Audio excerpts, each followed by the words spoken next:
Los partidos en lo local nos cuestan más de 5,000 millones de pesos, déjenme les cuento cuánto nos cuestan los soples. En las entidades federativas los soples nos cuestan más de 15,000 millones de pesos anuales. Es dinero tirado a la basura.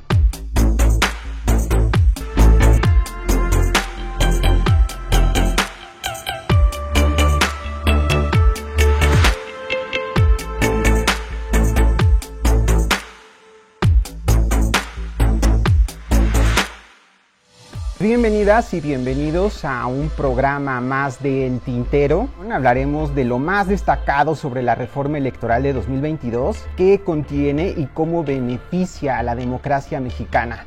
Queremos que haya una auténtica democracia en el país, que se terminen con los fraudes electorales, que sea el pueblo el que elija libremente a sus representantes, y estos procesos electorales precisamente deben de atender a los reclamos ciudadanos, pues dejarán de ser los más caros del mundo y habrá procedimientos modernos para que finalmente se instaure la vida democrática en México. Y en este panel nos acompaña gente de lujo, es un privilegio de verdad contar con ellos. La diputada Andrea Chávez Treviño, coordinadora de comunicación política del grupo parlamentario de Morena. También nos acompaña Alfonso Gutiérrez, director del medio El Deforma. Y Rashid de la Peña, que es analista político y también es colaborador en SPR Informa. La primera parte del programa la vamos a dedicar a hablar acerca del financiamiento público para las campañas electorales, ¿no? ¿En qué consiste la propuesta del presidente, ¿no? Y para replantear este esquema de gastos en los partidos políticos, cómo se va a beneficiar el pueblo con este replanteamiento, con este reajuste del gasto público. ¿Te gustaría comenzar a responder, Andrea? Claro que sí, con todo gusto. Pues como ustedes saben, el presidente de la República, por segunda ocasión en esta legislatura, envía a la Cámara de Diputados una propuesta de reforma constitucional. La primera fue la reforma eléctrica, que pretendía modificar 3 artículos constitucionales para garantizar el abasto de electricidad en todos los rincones del país a precios justos. En esta segunda ocasión estamos hablando de la tan necesaria y además demandada reforma político-electoral, que pretende modificar 18 artículos constitucionales para 3 cosas: que la austeridad republicana llegue a los órganos electorales; en segundo lugar, replantear el organismo que se dedica a organizar precisamente las elecciones y consultas, cambiar del INE al INEC, Instituto Nacional de Elecciones y Consultas; y finalmente, por supuesto, una reordenación de la Cámara de Diputados, del Senado de la República, de los congresos locales y de la forma en la que están conformados los ayuntamientos o los municipios. En este sentido, cuando hablamos del financiamiento ordinario de los partidos políticos, estamos hablando de la primera parte, de la austeridad republicana en el ámbito electoral. Ha sido una demanda histórica de parte de la gente que no puede haber pueblo pobre con partidos ricos, y hemos estado viendo lamentablemente que muchos partidos, a pesar de tener poca votación en las elecciones, reciben prerrogativas millonarias. La propuesta del presidente de la República contiene eliminar el financiamiento ordinario de los partidos, solamente financiar con dinero público a los partidos en momentos de elecciones y considero yo lo más importante, regular las aportaciones financieras de parte de particulares, porque sabemos que en todas las entidades federativas de la República, en este momento los candidatos reciben dinero de parte de particulares. Hay algunos que acusan a partidos, particularmente de la oposición, de recibir incluso financiamiento ilícito. Entonces, por una parte, la propuesta contiene eliminar el financiamiento ordinario, pero por otra, también regular el financiamiento de parte de particulares para evitar justamente el financiamiento a partidos políticos con dinero de procedencia irregular. Así es que sin partidos políticos ricos va a haber más dinero para camas de hospitales, para medicamentos, para pupitres, para útiles escolares, para todo lo que necesita el pueblo de México. Claro. Muchas gracias, Andrea. Alfonso, ¿tú qué piensas acerca de este esquema de replanteamiento para el financiamiento público a los partidos políticos?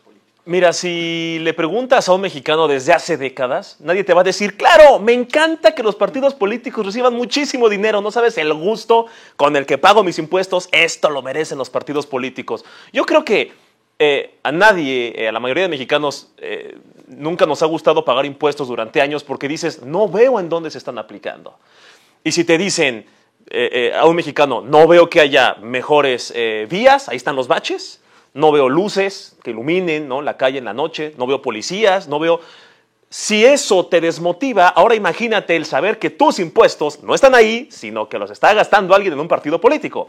Y no te hablo de los gastos necesarios de la renta del edificio, de lo que se le paga, o sea, las herramientas, el ejercicio de tener un partido político, que claro que se requiere dinero, ¿no? Claro que pues no es gratis. Pero cuando dices, no, mira este dinerote que están pidiendo para unos lápices, ¿no? Para unas computadoras. Están pidiendo dinero para un curso en Italia de democracia que ni saben pronunciar, ni saben a lo que van, pero está costando muchísimo dinero. Dices, bueno, no voy a decir qué es lo que dicen porque estamos en un programa familiar, ¿no? Pero dices, pues claro que te enojas. Cuando hay una propuesta de este ámbito, dice la gente, claro, o sea, la mayoría de la gente, pues claro, ¿no? Que le bajen el dinero. También habría que ver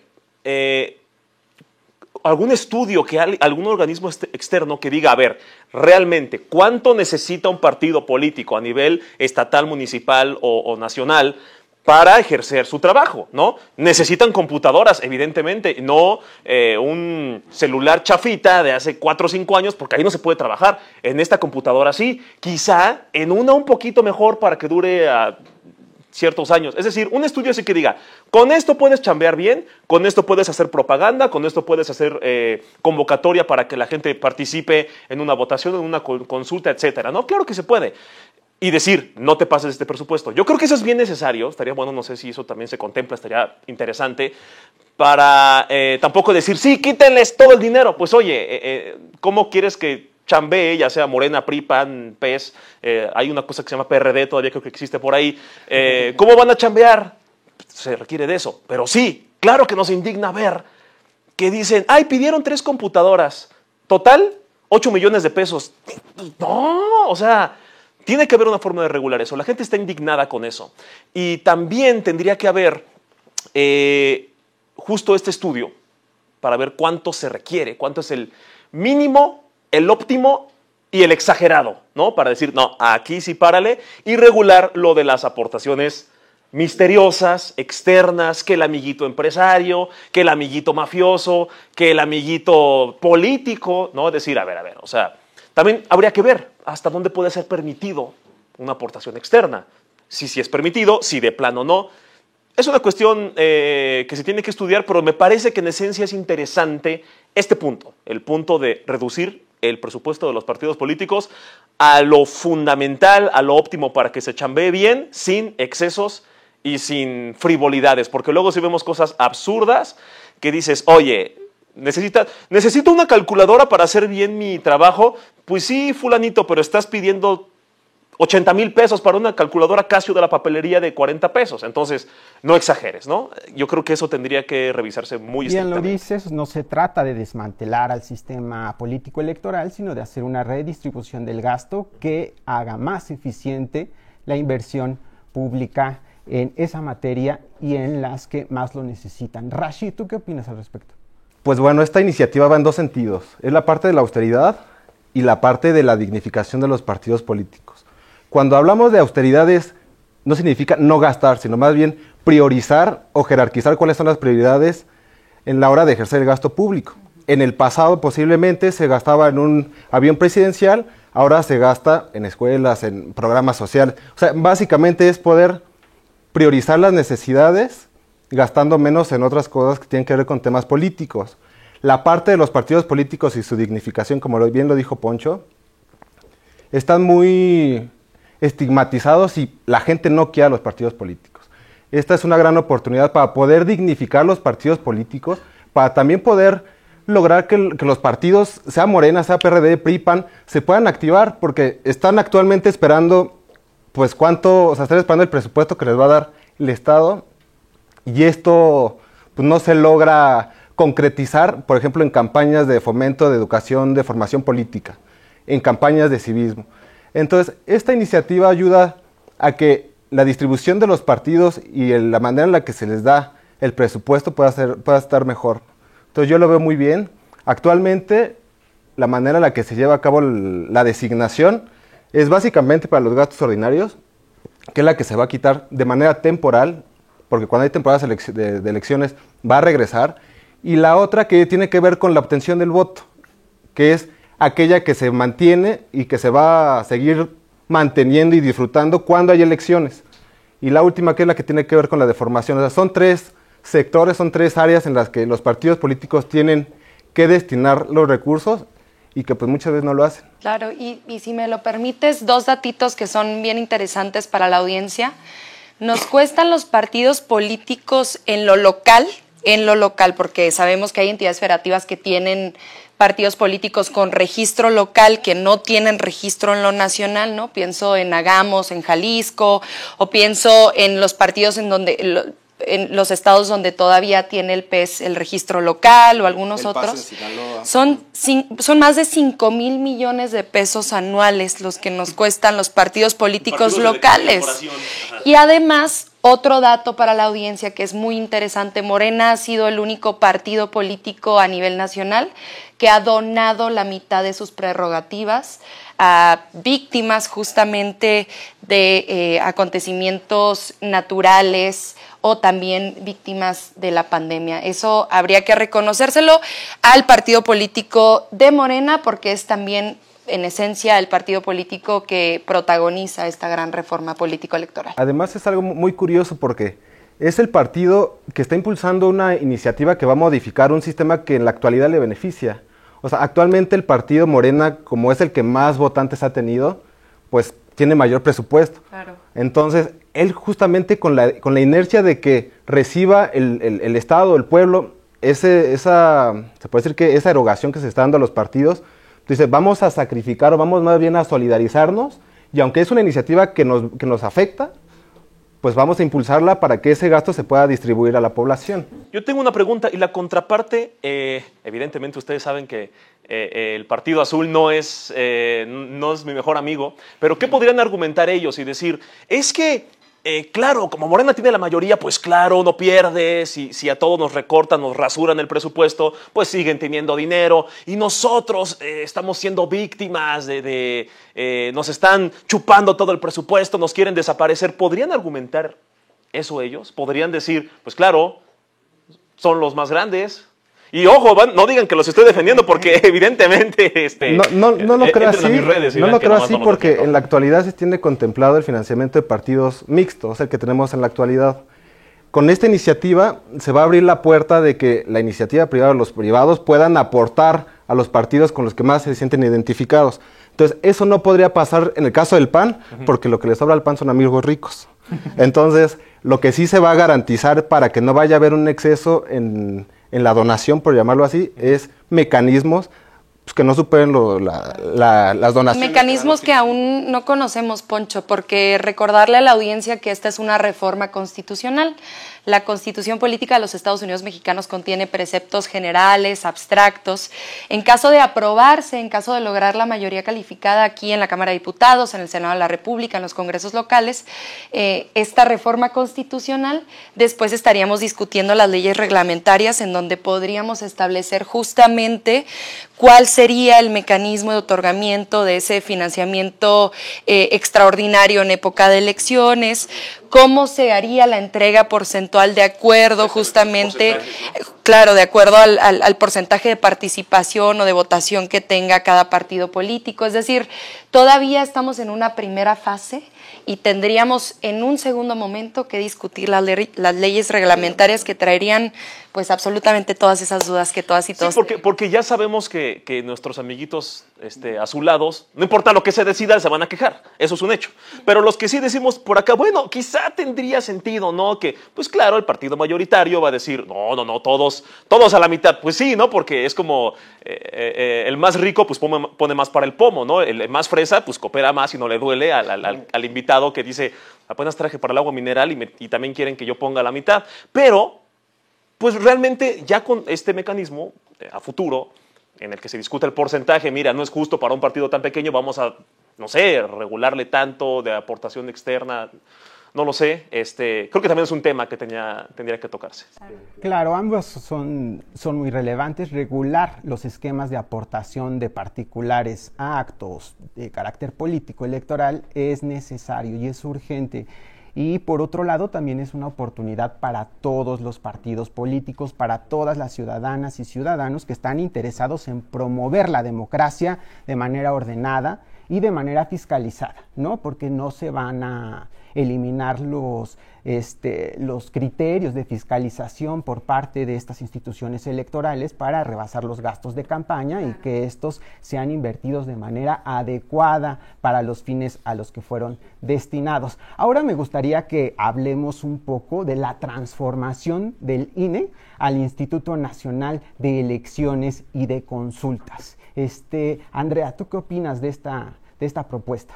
Bueno, es bien sabido por la audiencia que particularmente los representantes y las representantes del movimiento que funda nuestro presidente Andrés Manuel López Obrador, me refiero al movimiento de la Cuarta Transformación, hemos sufrido un acoso constante, un hostigamiento constante de parte de los actuales consejeros del Instituto Nacional Electoral, particularmente de dos, del presidente del mismo instituto, Lorenzo Córdoba, y de el otro consejero que le apoya en todo, que es Ciro Murayama. Esto lamentablemente atenta contra varios principios constitucionales que debe regir la conducta de los consejeros. Me refiero al de imparcialidad, al de objetividad, al de neutralidad. Lo vimos en la elección de 2021 cuando nos tiraron no uno, sino dos candidatos a las gubernaturas, infinidad de candidatos y candidatas a las diputaciones federales, a las diputaciones locales, a las presidencias municipales, a las alcaldías en la Ciudad de México. Yo personalmente he sufrido un hostigamiento de parte del INE. En este momento tengo una serie de procesos contenciosos abiertos. Ya vamos 3-0 en contra del INE porque nos asiste la razón, la verdad y las leyes, por supuesto, también. Y lamentablemente el INE en este momento ha utilizado sus facultades constitucionales para promover una guerra en contra de un movimiento que ha tenido una victoria histórica, como lo fue en 2018 ganando la presidencia de la República. Así es que, por una parte, es garantizar estos principios de los que yo hablaba, pero también por otra parte se le olvida luego al INE que ya no nada más le corresponde organizar elecciones, sino también ahora consultas populares al pueblo de México en temas de trascendencia nacional. Y una segunda cosa que es importantísima, una herramienta fundamental para la democracia mexicana, me refiero a la revocación de mandato. Así es que con estos nuevos mecanismos de consulta popular y de revocación surge la necesidad de renovar toda la organicidad y la forma en la que está constituido el propio Instituto Nacional Electoral. Es una demanda del pueblo de México poder reformar este organismo y poder replantearnos nuevamente la cuestión de su autonomía para justificar el hostigamiento que hay en contra de los militantes de Morena y simpatizantes del movimiento de la 4T. E incluso yo agregaría que han obstaculizado el ejercicio del derecho al voto porque en las últimas consultas no se instalan las suficientes casillas para que las personas accedan a elegir de manera libre su derecho a decidir sobre una consulta en la que ellos pueden mandar, como la revocación de mandato o como enjuiciar a los presidentes. Hay mucha evidencia respecto de la obstaculización fáctica por parte de las consejeras y los consejeros del INE y de que pues están actuando a punta de situaciones jurídicas, ¿no? Porque están dentro de sus obligaciones constitucionales el hacer ese tipo de consultas y se ha recurrido a la parte jurídica y lo hacen a regañadientes, ¿no? Y de una manera incompleta. Alfonso, ¿tú qué piensas respecto de una transformación orgánica de las funciones constitucionales del Instituto Electoral? Es un tema bien delicado. Ahorita que decía Andrea, el tema de Lorenzo Córdoba y Ciro Murayama, yo creo que a Lorenzo Córdoba, cuando está en sus ponencias, se ve que le cuesta ser imparcial, pero como que le echa ganas. Por eso digo, mira, se esfuerza. Pero Ciro Murayama ya no le importa. O sea, ya es más panista que Marco Cortés. Yo creo que a Ciro Murayama deberíamos decirle el muñequito de la rosca, porque en algunos meses va a estar bien metido en el pan. O sea, muy seguramente, ¿no? Y que salgan estas personas que evidentemente están diciendo el populismo de la izquierda, Venezuela. Y dices, a ver, ¿quién dijo esto? El árbitro del juego está diciendo esto. Óyeme, o sea, ¿sabes? Ese tipo de cosas le dan razón a partidos como Morena de, oye, urge una reforma electoral. Ahora es un tema bien delicado, porque el INE es relativamente nuevo. Bueno, el IFE o INE, ¿no? La evolución del IFE, pues es el INE. Es una herramienta que es quien le levanta la mano al ganador, ¿no? A través del voto. ¿Sabes qué? El voto dice que tú ganaste, ya no hay vuelta atrás, ¿no? Es el árbitro, es quien se supone que representa, ¿no?, la voluntad de la gente. Y quien, algunos dicen, ¿cómo cuestionan al INE cuando él le dio la victoria a AMLO? No, yo creo que quien le dio la victoria a AMLO fue la avalancha de votos que acudieron al INE y el INE dijo, pues ganó AMLO. No es como que, sí, nosotros, INE, le vamos a dar la oportunidad a AMLO. No, no fue así, ¿no? Es cierto que es muy delicado manipular y moverle al tema electoral porque estamos en un momento en el que un partido tiene la mayoría. ¿Qué va a pasar dentro de 3, 4 años cuando ya no esté el presidente ahí? Es un movimiento que va a tener una mayoría, va a haber otros con minoría, va a haber una renovación del INE con una estructura nueva, ahora va a haber consultas, otros consejeros si se aprueba lo que se está proponiendo. Y uno podría pensar, se quieren apropiar de... Vamos a usar palabras panistas, ¿no? Con todo respeto para la gente. Quieren capturar, quieren secuestrar al INE, ¿no? Y así empezó Venezuela. Ya sabemos todos estos mantras que les encanta repetir. Pero uno dice, ¿por qué? Porque Morena propuso a un consejero. ¿Eso para ti es capturar el INE? ¿Por qué no dices nada de cuando... Y ojo, no quiero usar las palabras que dicen de que... O sea que el PRI robó más, Chairo. O sea que ¿dónde estabas tú? ¿No te quejaste cuando Salinas no sé qué? No, a ver, es algo que se hace. Hay consejeros ahí que son una cuota de partidos. Y ahí están. Y en teoría son imparciales. Cada vez les cuesta más fingir su imparcialidad, pero ahí están. ¿Cómo equilibras esas cosas? Oye, pues yo creo que a Morena tiene el derecho de sugerir a uno que, ojo, no quiere decir que como Morena o el PT o el PAN o el PRI sugieran a un consejero, lo pongan para que la gente vote por él.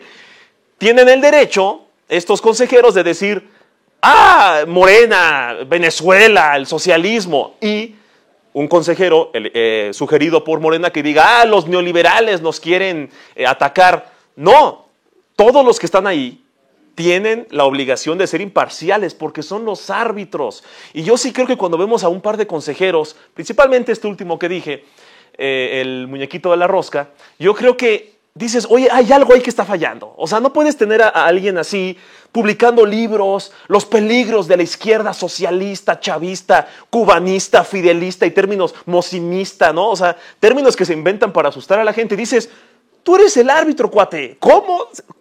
O sea, ¿por qué tienes esa libertad que ya está cayendo en lo ilegal? Porque eres árbitro, ¿no? Entonces veo esas cosas y digo, claro que hace falta algo. Pero se escudan en la autonomía. En la autonomía, porque son los dueños de la democracia. Sale Andrea Chávez a decirme, oye, Ciro, no estás siendo imparcial. Y están atentando contra la democracia. Claro. Salvadores de la democracia, defiéndame. Oye, ni el INE ni la democracia le pertenecen a un par de consejeros. Y ellos ya se pusieron la máscara de yo soy la democracia. No, ni Morena, ni AMLO, nadie es la democracia.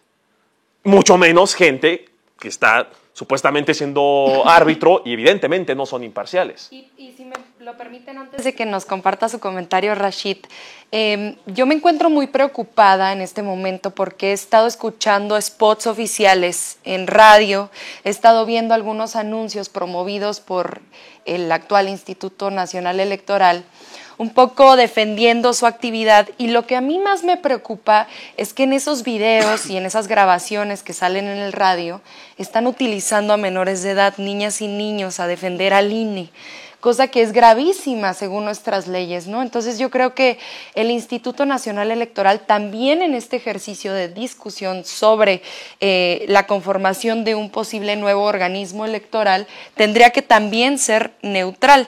Eso también sin referirnos a las nuevas formas de elegir a los consejeros, que sean de manera directa, que ya no ganen más que el presidente de la República incumpliendo las disposiciones de la ley de remuneraciones de los servidores públicos, ¿no? Un montón de temas que podríamos platicar, sí, pero no quería dejar yo de señalar eso.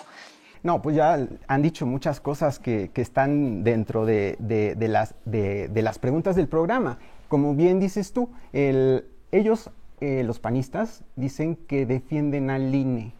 Morena defiende la democracia, y la democracia es dueña del pueblo. El pueblo mexicano es dueño de su democracia y no, como bien dices, los partidos políticos. También Andrea ya dijo algo muy importante: se va a democratizar la elección de las autoridades electorales, tanto administrativas como las del instituto, como las jurisdiccionales, las del Tribunal Electoral, del Poder Judicial de la Federación, y que eso es también algo inédito dentro de la legislación mexicana y de los ordenamientos en Latinoamérica, respecto de ya no van a ser ahora las ternas del presidente las que se voten para integrar estos órganos, sino que van a participar los tres poderes de la Unión y el pueblo va a votar por quién es el más calificado. Esto no implica que van a estar los menos profesionales o los que no cumplan con un perfil. Habrá criterios de elegibilidad, habrá una comisión de selección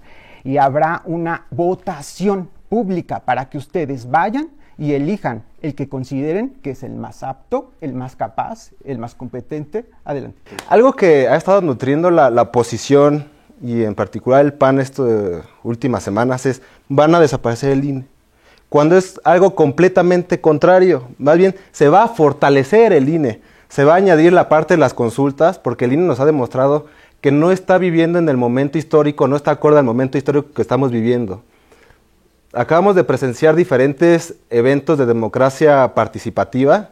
16 millones participaron en el proceso de revocación de mandato, casi 3 millones en el proceso interno de Morena, y otros procesos de consultas y de referéndums que se han llevado a cabo en el país y en otros estados, que demuestran que el Estado, que la sociedad está hambrienta de ser escuchada, está con la necesidad de que quiere participar en la vida pública y política del país, y el INE simplemente se la pasa poniendo obstáculos, poniendo limitantes, diciendo que es muy caro. El mismo presidente en su momento dijo: vamos a llevar a cabo el proceso de revocación de mandato en el 2021 porque su argumento es que sale muy caro. Entonces vamos a utilizar ese proceso democrático del 21, equipararlo o emparejarlo con la revocación para que no haya este problema del costo. Pues el INE no quiso, la oposición no quiso.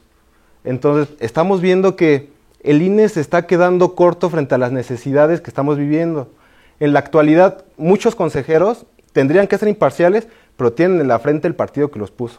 Nos guste o no nos guste, pues ellos le tienen que rendir cuentas al PRI, al PAN, al PT, al partido que sea, porque ahí los puso. La propuesta del presidente es de que estos consejeros, que sean menos aparte, que sean 9, no sean 11, pues puedan ser escogidos de una manera más democrática, en el que va a participar el Ejecutivo, el Legislativo, el Judicial, y aparte de algo que le gusta mucho a los constitucionalistas y más a los del INE, va a haber un control de pesos y contrapesos, porque va a estar el INE, que va a ser el que va a encargarse de la votación, va a estar la Cámara de Diputados, que va a encargarse de contabilizar, y la Suprema Corte, que va a ser la que le va a dar, por decirlo así, la validez. Entonces no va a haber manera de seguir teniendo estas mafias que están ahorita en el INE. O sea, en el INE actualmente hay una mafia, o dos mafias, que sí es Ciro Gómez Leiva, que es otro, pero de los medios, Ciro Murayama y Lorenzo Córdoba, que está ahí desde hace 15 años, él empezó con José Woldenberg en el IFE, y ya ha encontrado el dito político para no salirse, y ya ha encontrado la manera de poder potencializar el poder dentro del INE, porque se ha aliado con la oposición, pues porque también quiere un cargo, busca un cargo de elección en un futuro, que es lo que muchos dicen. Entonces, esta iniciativa nos da la posibilidad de poder también dignificar al INEC, darle una nueva cara y también darle más herramientas, que es algo que ahorita no tiene el INE. Y es algo muy lamentable que una institución que se encarga de legalizar y de legitimar un cargo de elección popular tenga todos menos la legitimidad del pueblo. Entonces, por eso esa crisis. Algo muy curioso es de que en los años pasados las modificaciones a los institutos electorales se dieron o partieron de crisis política. Por ejemplo, en el caso de cuando se creó el IFE en el 90, la crisis política que originó fue la de Salinas de Gortari. La elección, la modificación que le dio al INE la autonomía fue en el tiempo de Felipe Calderón, por la crisis de Felipe Calderón. El proceso de reforma de fiscalización en el 2015 fue con Enrique Peña Nieto, y Enrique Peña Nieto tenía un problema de legitimación de origen muy fuerte. Ahorita el presidente tiene toda la legitimación. Lo que él quiere es que en un futuro ninguna persona de los que nos están viendo, los que estamos aquí, nos tengamos que tardar 10 o 15 años para poder acceder al poder, que es lo que al presidente le costó. Dijiste algo muy padre, que es dignificar, es fortalecer, y sin duda por ahí debe de ir el diálogo entre las diferentes fuerzas políticas para llegar a esta reforma constitucional. Y una pregunta lleva a la otra. Me gustaría que ahora habláramos acerca de la unificación de las autoridades electorales y la extinción de los organismos electorales estatales y de los tribunales electorales estatales, porque finalmente la experiencia nos ha dicho que todo termina en lo federal, ¿no? Siempre. Judicialmente todo se va al amparo, todo se va al Poder Judicial para poder desahogar asuntos que resuelven los tribunales electorales. Hay constancia y evidencia respecto de su parcialidad en algunas entidades federativas.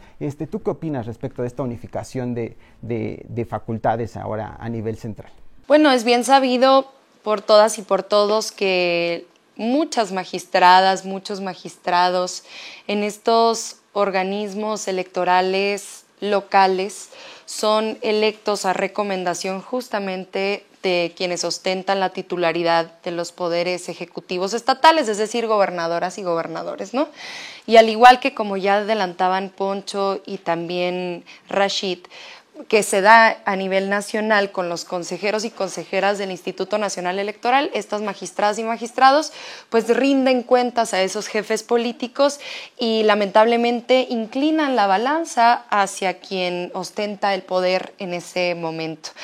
También hemos sabido que cuando hay procesos electorales y hay impugnaciones justamente a las decisiones que se toman en estos organismos locales, siempre se dice, no se preocupen, tengo la Sala Superior en Jalisco, tengo el Tribunal Electoral del Poder Judicial de la Federación, esta no es la última voz, y nunca nada se resuelve en lo local. Entonces solamente es dinero tirado a la basura. Al igual que les contaba que los partidos en lo local nos cuestan más de 5,000 millones de pesos, déjenme les cuento cuánto nos cuestan los soples.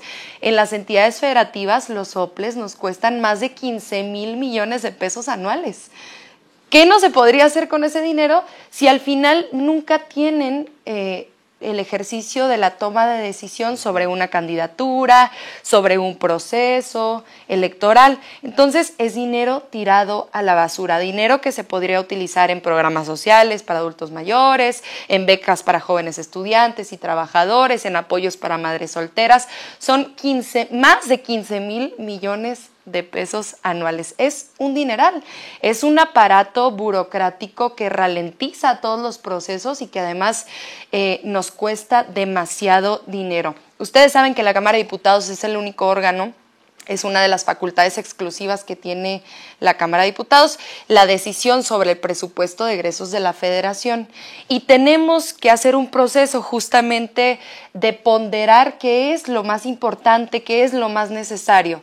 Naturalmente esto queda en el último lugar de las prioridades, los soples, y entonces necesitamos hacer una reformulación de estos órganos locales. Mucha gente ha dicho, oye Andrea, pero es que lo que pretende el presidente de la República es concentrar nuevamente todo el poder, mandar todo el poder hacia la Ciudad de México. Bueno, es que eso ya sucede. Lo que vamos a hacer es que nos va a costar menos dinero y vamos a hacer mucho más eficiente el proceso. Por supuesto. Es una brutalidad la inversión que se hace en los organismos electorales estatales y también judiciales estatales en materia electoral. Poncho, ¿tú qué dices? ¿Seguir manteniendo 33 tribunales electorales y 33 institutos electorales o financiar a 2? 15,000 millones de pesos nos cuesta Poco eso. más de 15,000 millones de pesos. Con ese dinero podríamos comprar 3 o 4 suavicremas. ¡Qué desperdicio de dinero!, ¿no? Podríamos tener más estelas de luz en diferentes lugares del país. Yo tengo una duda, la verdad es que yo no soy legislador, evidentemente soy memero, no sé ni por qué estoy opinando aquí. ¿Hay alguna representatividad supongamos que se aprueba ya todo esto y desaparecen los OPLES, que para mí suena como un postre, como se me antojó un OPLE. ¿Existiría alguna representatividad local del INE? O sea, Claro. Tendría que haber gente que reciba cosas para el INE. En este momento ya existen las oficinas del INE en todas las entidades federativas. De hecho, uno de los beneficios de la iniciativa es de que va a unificar la autoridad, que en esencia o sea, la esencia del INE era esa. O sea, por eso es un Instituto Nacional Electoral, no un Instituto Federal Electoral. O sea, es crear una autoridad nacional que tenga la competitividad en todos los estados y evidentemente va a tener oficinas temporales en los estados, como bien lo comentó ahorita Andrea.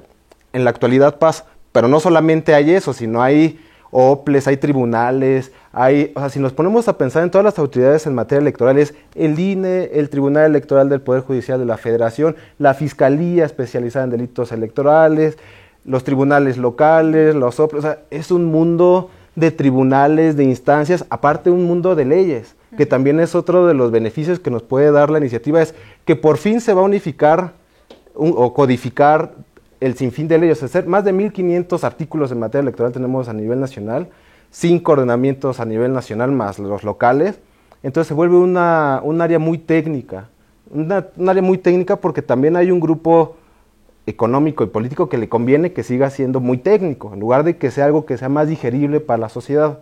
Entonces yo por eso veo muy benéfico que se lleve a cabo esa unificación, es necesaria tanto para la práctica como para los procedimientos electorales, las elecciones, porque nos va a facilitar mucho la actividad cotidiana, nos va a dar algo que muchas veces no se tiene, que es la certeza jurídica, como bien lo comenta Andrea. Ahorita, a lo mejor si hay un procedimiento especial sancionador en algún estado, pues bueno, sabes que lo va a llevar el Tribunal Electoral, pero pues dices, no importa si lo pierdo, después me voy a la sala regional y no importa si lo pierdo, pues mejor me voy a la sala especial.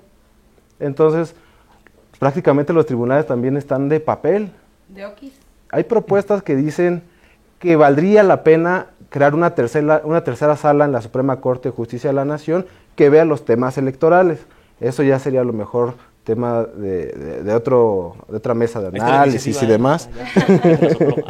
Pero a lo mejor también valdría la pena ver esa arista, ¿no? O sea, que en lugar de que la Suprema Corte hayan 2 salas, que haya 3 y la tercera se especialice solamente en temas electorales y sea única instancia.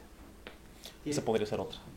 Es interesante, ¿no? Y yo creo que el Parlamento abierto, o que se ha abierto en esta Cámara de Diputados, es la oportunidad para poder expresar por todos este tipo de dudas y de aportaciones a las diferentes propuestas de los emblemas políticos que se están proponiendo y que se están discutiendo, ¿no? Claro, porque la ciudadanía tiene el derecho de acceso a la información y nosotras y nosotros como servidores públicos tenemos que dar esa información y además adicionalmente como legisladoras y legisladores que representar la voluntad popular. Hemos visto cómo infinidad de legisladoras y legisladores, diputados federales de grupos parlamentarios opositores han incumplido justamente con ese mandato de representatividad del pueblo de México y lo que tenemos que hacer es votar como lo haría el pueblo de México. Esa es nuestra máxima obligación como diputados federales, legislar obedeciendo, ¿no? Algo que quiero aplaudir a la bancada de Morena, es de que está llevando a cabo esas campañas de difusión de esta clase de iniciativas. O sea, cerca de 400 asambleas se están llevando a cabo, más los foros. O sea, son una por Distrito Federal, más 100, tengo entendido, en grandes ciudades. Es algo que nunca habíamos visto. Claro, o sea, estamos viendo que los diputados, nuestros diputados, quieren que las personas por lo menos conozcan, independientemente de cuál es su votación de los ciudadanos, les están acercando el conocimiento de qué es lo que trae la iniciativa, cuáles son los alcances, cuál es la finalidad, y por otro lado veo a una oposición que no está participando, veo a un INE que no está aquí en el Congreso, que no está realizando los foros en los institutos. O sea, realiza ellos foros en Twitter, sí, donde hablan sobre populismo, o sea, pequeños foros elite donde ellos se sienten muy bien entre su grupo de académicos. El autoconsumo. Sí, y pues bueno, creen que están bien, ¿no? Claro. Sí, por una parte tienes el ejercicio de parlamento abierto, las asambleas de la reforma político-electoral que se llevan a cabo en todos los distritos federales, en todos los municipios, en todas las entidades federativas, un sinfín de ejercicios de en vivo que hemos realizado muchas y muchos diputados federales, los en vivos que realiza el canal del Congreso, a través justamente de la televisión, pero también de otras plataformas como YouTube. Y por otro lado tienes la moratoria constitucional que dice la oposición ha iniciado a impulsar, que para nosotras y nosotros es flojera constitucional. Tienes las puertas cerradas, tienes que no participan en los ejercicios de parlamento abierto, que no atienden, que no escuchan a los especialistas, que no les hacen preguntas y que además tienen un terror de ir a recorrer sus distritos federales porque saben que la gente les va a exigir votar a favor de la misma, ¿no? Ya lo dijo Andrea, en esas asambleas ustedes deciden, tienen la oportunidad de decirles a sus representantes y a la gente que les acompaña qué es lo mejor y en qué sentido debe de ir su voto, porque son los representantes del pueblo de México. Entonces, participen. Y para cerrar esta intervención, esta ronda de preguntas, me gustaría que ahora habláramos de la libertad de expresión, los medios digitales, las redes sociales y la infocracia insertadas en el marco de la reforma electoral. Yo inicio mi carrera, digamos, en la vida pública nacional, informando a las y los ciudadanos de los cambios trascendentales que se estaban llevando a cabo, no solo desde el gobierno federal, sino de otra serie de organismos nacionales y locales en favor del pueblo de México. Para mí el acceso a la información es lo más importante porque el presidente de la República nos lo recuerda cada que tiene oportunidad. Todo es reversible. La ley del péndulo nos dice, y la historia en el mundo nos lo ha dicho, hasta las reformas constitucionales pueden tener revés. ¿Qué es lo único que no va a tener vuelta para atrás? Pues la revolución de las conciencias. Y para poder revolucionar las conciencias, el pueblo de México, que es uno de los más despiertos a nivel mundial, necesita tener la información. Antes, los gobiernos neoliberales cerraban la puerta y cuando la abrían era para hablarnos en conceptos teóricos, en conceptos jurídicos, para que la gente no entendiera y no pudiera formar su propio criterio personal y además poder criticar lo que se estaba haciendo. Ahora, ¿qué se hace? Se habla justamente en términos sencillos, amables, generosos, se realizan múltiples espacios de información, por ejemplo, un botón, las conferencias mañaneras todos los días, donde el presidente de la República se somete al escrutinio público, se somete a preguntas abiertas de parte de reporteras y reporteros, de grandes consorcios mediáticos que atienden agendas muchas veces opositores a intereses empresariales que son contrarias a los logros de la 4T, y eso es lo que tenemos que seguir haciendo todas y todos, por supuesto con las plataformas que nos brindan las redes sociales, pero también casa por casa, puerta por puerta, en las plazas públicas, en los barrios, en las colonias. Los diputados federales tenemos que utilizar esos días que no estamos en sesión para ir con la gente, tocar sus puertas, una, informar de nuestro trabajo y dos, escucharlas y escucharlos de qué es lo que quieren ver en las leyes mexicanas.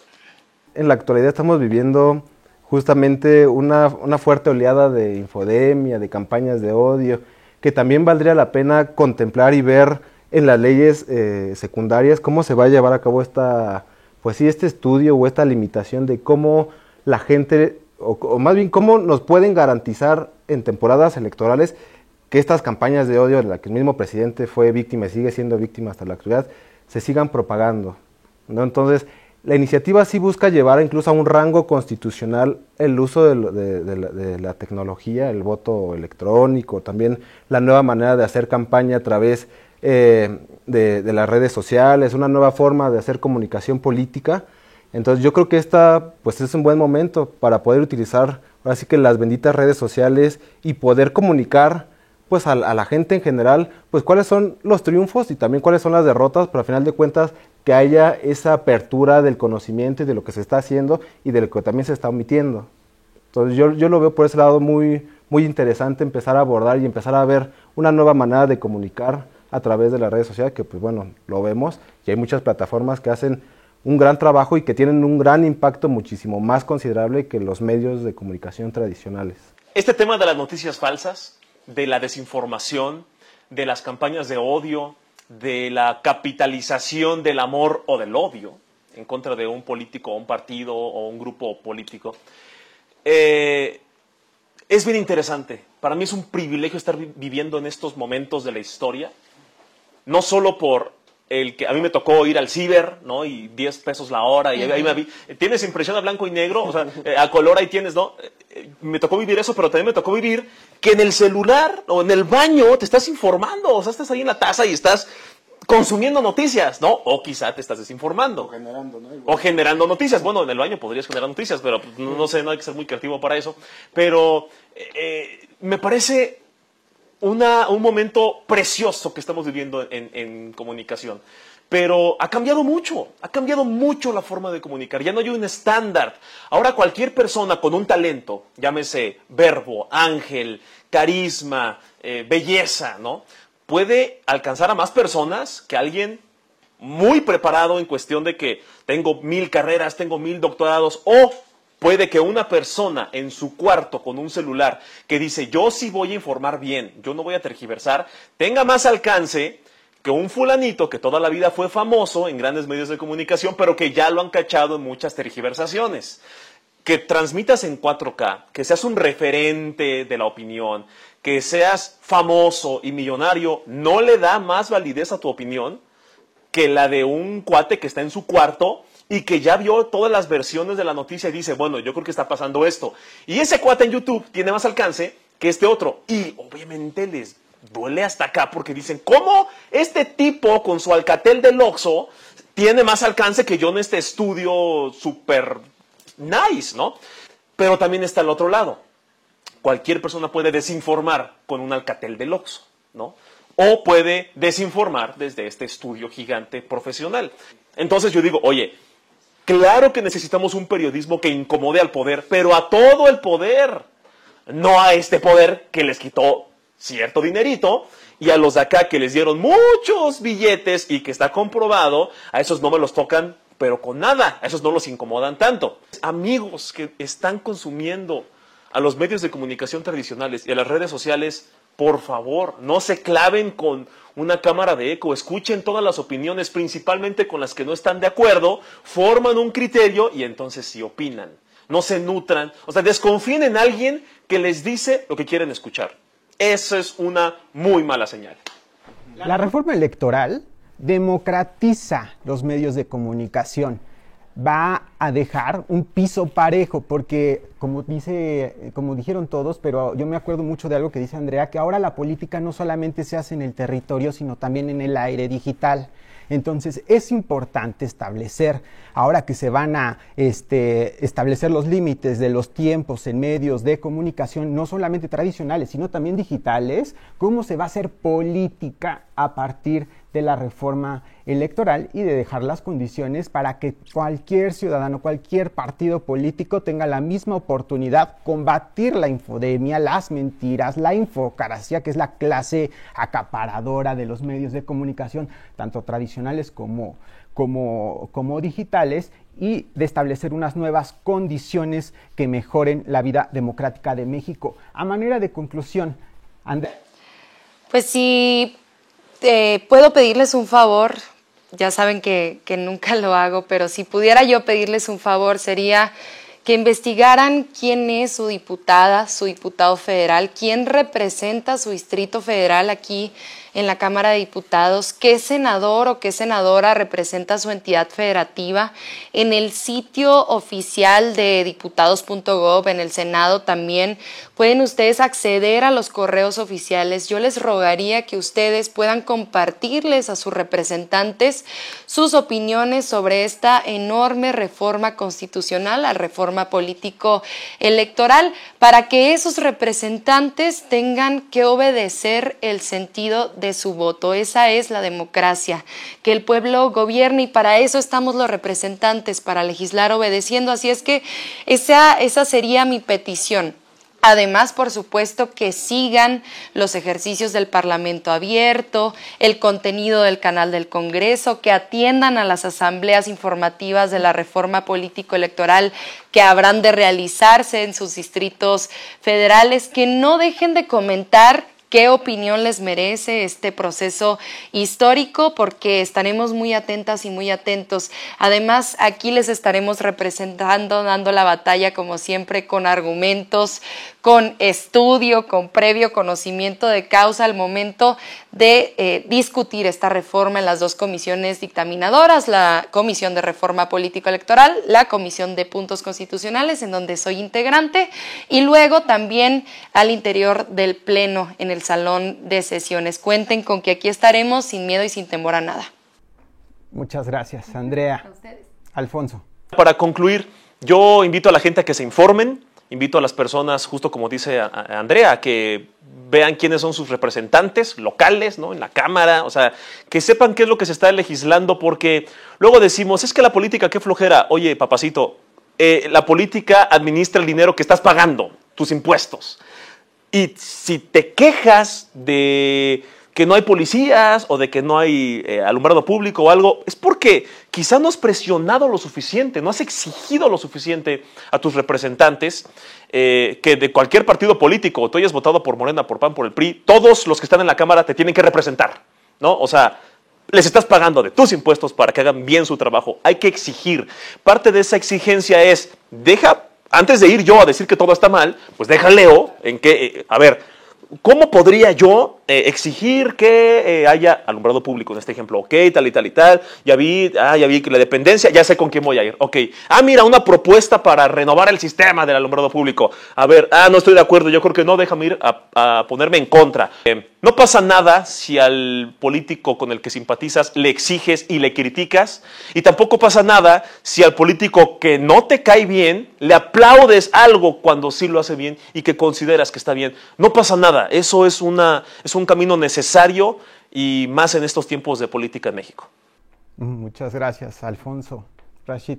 Pues bueno, yo me siento muy entusiasmado, ya de manera de conclusión, porque creo que esta reforma la va a abrazar el pueblo de México como abrazó la reforma eléctrica, que fue un acontecimiento histórico. O sea, nunca tantas personas había visto el canal del Congreso, y pues bueno, yo estoy seguro que la gente lo va a repetir en esta próxima iniciativa. Y sumándome a lo que dice Andrea y Poncho, pues hay que acercarnos a nuestros diputados locales, los diputados federales, con los regidores, los síndicos, los presidentes municipales, y exigirles de acuerdo a las competencias, de acuerdo también a las necesidades. Si uno cree que a lo mejor no está siendo dignamente representado, tiene derecho de ir con su diputado local o con el federal y hacérselo saber. Y si siguen sin hacer caso, pues también para el próximo proceso electoral hacérselo saber mediante el voto. Entonces yo creo que la única manera de poder seguir participando y mejorar la vida pública del país es participando en la vida política. Ya no la política es para los políticos, ya la política es para todos, porque ahora sí que lo que dicen lo personal siempre es político. Entonces yo creo que se auguran buenos tiempos, estamos en tiempos interesantes, tenemos en puerta grandes iniciativas, grandes proyectos. Entonces pues bueno, espero que esta iniciativa se pueda volver real, se pueda concretizar, y a lo mejor no puede avanzar en su totalidad porque seguramente van a tener que haber acuerdos con las bancadas, pero que la esencia de la iniciativa se mantenga. la esencia de la austeridad, la esencia de la renovación del INE se pueda prevalecer, que yo creo que son los puntos neurálgicos de la iniciativa. Muchas gracias, Rashid. Pues muchas gracias a nuestras audiencias, ya lo dijeron ella y ellos, participen, infórmense en qué consiste esta iniciativa de manera completa, cuáles son los puntos principales que la integran. También está el sitio web www.reformaelectoral.mx. Asistan a cada una de las asambleas informativas de la reforma electoral que estarán organizando las diputadas y los diputados del grupo parlamentario de Morena, muy cerca de donde ustedes viven, así que estén al pendiente para que vayan, les pregunten y expongan todas sus inquietudes. Y también a través de nuestras redes sociales del grupo parlamentario de Morena estaremos informando a la ciudadanía estos contenidos, estas explicaciones y recibiendo sus dudas.